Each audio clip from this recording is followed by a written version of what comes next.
I've been meaning to do this video for I don't know for how long, but I needed to get it right, and I was going through a lot of topsy-turvy emotions, so I didn't want to do it. But I think it's just about the right time for me to be able to do this video.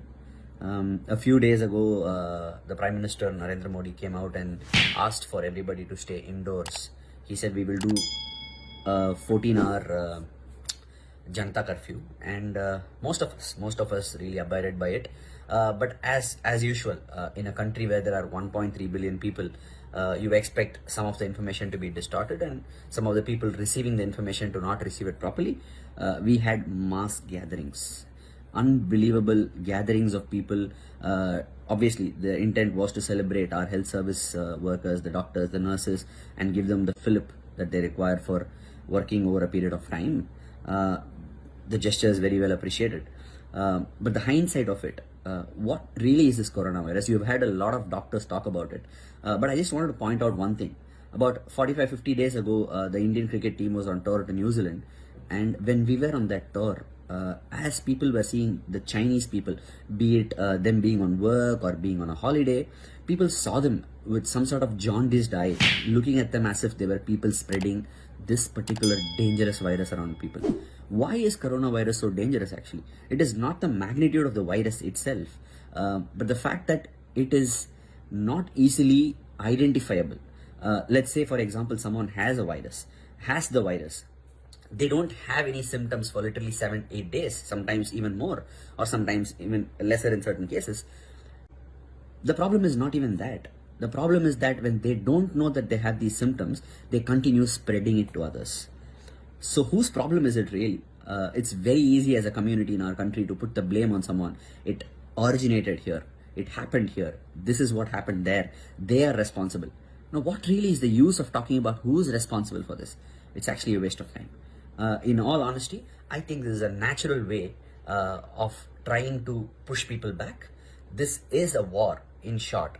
And this war is actually invisible. The enemy is not visible. You can't feel the enemy. You can only know it once it's occurred, but it's too late. So all I'm trying to say, exactly drawing the point from the Prime Minister Narendra Modi's speech today, is that one person infected without his knowledge could actually infect a lot more. When the railway stations, the buses, all these transports taking people back home, if one person is infected, it has a ripple effect.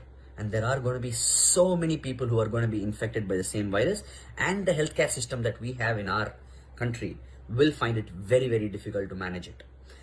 Forget about it. The Prime Minister mentioned it.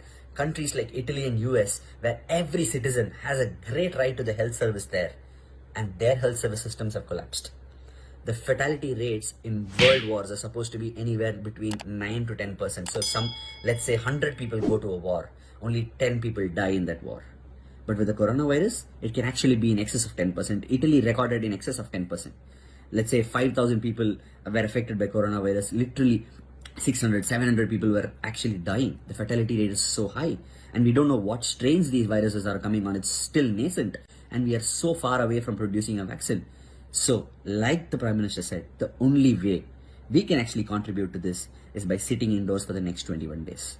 It's a plea on my behalf, not because it's the Prime Minister said. I'm sure a lot of you have different and contrary opinions to anything that's being said in this country, but in this particular case, in this case of emergency, I think the Prime Minister has actually hit the nail on the head, and our job is to only get behind him and rally behind his 21-day isolation inside our houses. Thank you so much for listening. And one final point before I go away. Remember, you're not... I'm sure everybody's got different yardsticks. People are looking for survival. People are looking to put bread on their plates on a day-to-day basis. They all will struggle. But all these struggles are not larger than life. It's not larger than the next generation that we can actually protect. Imagine losing... Forget about actually people getting affected. Imagine losing your parents or young ones inside your house. Losing them because of your own self, or because of an irresponsible community act by someone else. You can't stand it.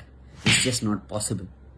And the Prime Minister rightly said, if we do not hold these 21 days, the entire country will go back in time for 21 years. And he is right.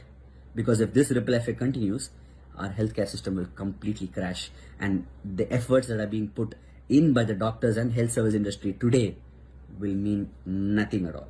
I beg and plead every one of my fellow citizens to hold on to this fort for the next 21 days. Thank you so much.